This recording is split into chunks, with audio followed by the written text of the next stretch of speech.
অফিসে কোন ধরনের কলিগ থেকে আপনারা নিজেদেরকে সবসময় দূরে রাখবেন। 1 নম্বর পয়েন্ট হলো, কিছু কলিগ আছে তারা নিজেরা সবসময় বিভিন্ন ধরনের সুযোগ সুবিধা নেবে, কিন্তু আপনি যখনই কোনো সুযোগ সুবিধা নিতে যাবেন তখনই দেখবেন কোনো না কোনো সমস্যা সৃষ্টি করবে।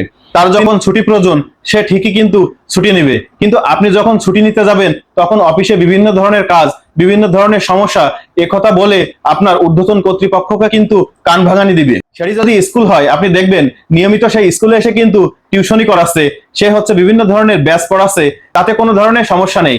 কিন্তু আপনার অন্য কলিগ যখনই আধা ঘন্টা স্কুলে লেট করে আসবে অথবা 1 ঘন্টা আগে বের হতে চাবে তার প্রয়োজনের সময়, তখনই দেখবেন সে বিভিন্ন ধরনের তালবাহানা করবে, সে স্কুল প্রধানের কাছে সবসময় নালিশ করবে।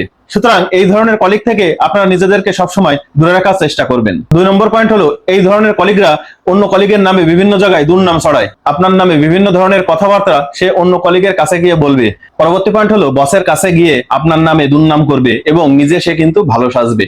এই ধরনের কলিগ থেকে আপনারা সবসময় দূরে থাকবেন, কারণ এই ধরনের কলিগরা সবসময় বেশি ভয়ঙ্কর হয়ে থাকে। তারা দেখবেন বসের কাছে গিয়ে আপনার নামে অনেক দুর্নাম করবে যে আপনি ওই কাজটা পারেন না, আপনি ঠিকভাবে পারবেন না, এবং সে পারবে, এভাবে সে তার কার্য হাসিল করতে চাইবে। পরবর্তী পয়েন্ট হলো, কিছু কলিগ আছে যারা খুব অহংকারী, তারা নিজেদেরকে খুব বড় মনে করে এবং সে ভাবে এই অফিসে আমার থেকে আর কোনো ভালো কর্মকর্তা নাই, আমি এই কাজ সব থেকে ভালোভাবে করতে পারবো। সে তার সেই দাম্ভিকতা চোখে মুখে প্রকাশ করে এবং দেখলেই বোঝা যায় সে এই বিষয়টা নিয়ে খুব অহংকার ফিল করতেছে।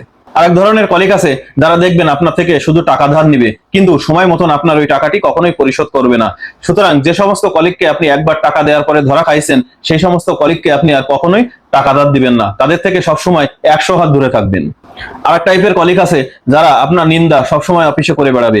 সে আপনার কাছে কোনো কিছু চাইছে অথচ আপনি দেননি, তখন দেখবেন আপনার নামে বিভিন্ন ধরনের বদনাম অন্য কলিগের কাছে সবসময় করে বেড়াচ্ছে। ওই যে আপনি তার প্রয়োজনটি মেটাননি, তার মানে আপনি তার কাছে খারাপ, এবং সারা অফিসে সে আপনাকে খারাপ বানানোর চেষ্টা করবে। আর এক ধরনের কলিগ আছে যারা আপনার উন্নতি কখনো দেখতে পারবে না।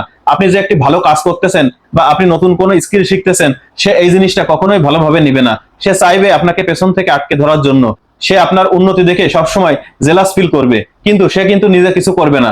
অথচ অন্য লোক কেন করতেছে সেই বিষয়ে তার বিভিন্ন ধরনের কমপ্লেন থাকবে, সে বিভিন্ন ধরনের কমপ্লেন কিন্তু অফিসে করবে যাতে আপনি ওই জিনিসটা না করতে পারেন। আর এক ধরনের কলিগ আছে যারা সবসময় চাইবে আপনাকে দিয়ে খারাপ কাজ করানো।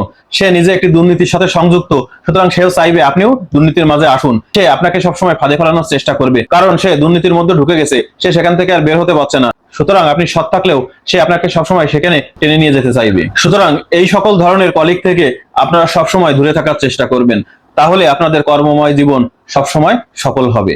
ধন্যবাদ সকলকে।